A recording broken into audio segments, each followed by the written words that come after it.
Hi అండి. బంగాళదుంప తురుము, పన్నీర్ తురుము వేసుకొని ఆమ్లెట్ ఎలా వేయాలో చూద్దామండి. ముందుగా ఒక కళాయిలో కొంచెం ఆయిల్ వేసుకొని, అందులో పచ్చిమిరపకాయలు ముక్కలు వేసుకొని వేయించుకోవాలి. అందులోనే ఉల్లిపాయ ముక్కలు కూడా వేసుకొని బాగా వేగనిచ్చి, అందులోని మనము సన్నగా తరిగి పెట్టుకున్న బంగాళదుంప తురుమును కూడా అందులో వేసుకొని వేయించుకోవాలి. అలాగే పన్నీర్ తురుమును కూడా అందులో వేసి వేయించుకోవాలి. ఇది కొంచెం వేగిన తరువాత అందులో టేస్ట్‌కి తగ్గట్లుగా కారం, పావు టేబుల్ స్పూన్ పసుపు, అలాగే ధనియాల పౌడర్ పావు టేబుల్ స్పూన్, అలాగే తగినంత సాల్ట్ వేసుకుంటున్నానండి. మనం గరం మసాలా వేయట్లేదు.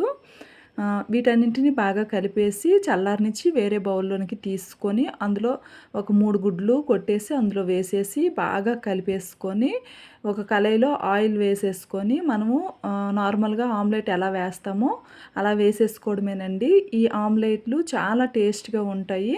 ఒకసారి ఇలా ట్రై చేయండి. మీకు గనుక నచ్చితే ప్లీజ్ సబ్స్క్రైబ్ అవ్వండి.